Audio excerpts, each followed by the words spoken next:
อยู่ในช่องเดคอนมีพิษนะครับผมวันนี้ผมจะมารีวิวรถ Volvo All New Volvo และบริการ XC60 นะครับผม Twin Engine นี่ต้องตรงนี้เนาะ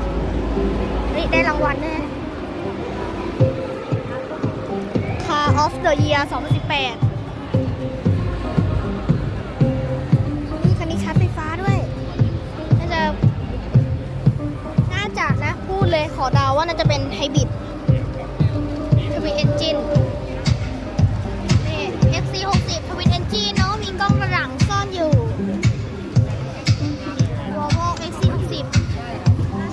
T8 Twin Engine All-Wheel Drive อันนี้ซื้อจากใครไม่ออกเอ๊ะมันล็อกถ่ายข้างในไม่ได้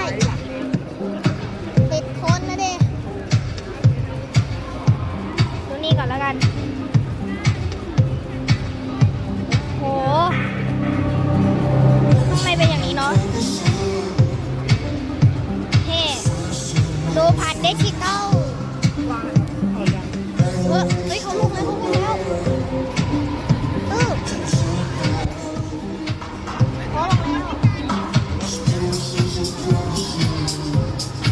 โอเคตรงนี้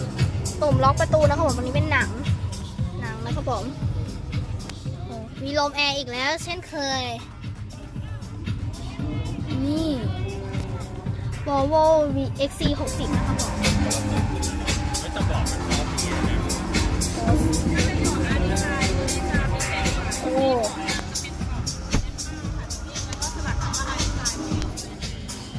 นี่นะครับผมลำโพง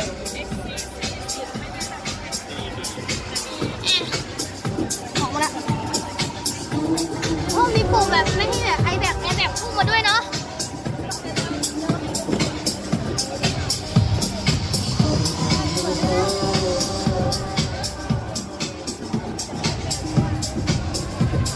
นี่นะครับผมนี่เนาะนั่งสบายนะครับคันนี้ใครเอาเหรียญบาทมาใส่เนี่ย72 โวลต์นะครับผม ถ่ายอยู่ปะครับ ถ่ายไม่เป็นไรครับผมนั่งได้ครับผมถ่ายเสร็จแล้วโอเคสำหรับคลิปนี้ผมต้องขอตัวลาไปก่อนสวัสดีครับผมอย่าลืมกดไลค์กดแชร์กดซับสไครต์กัน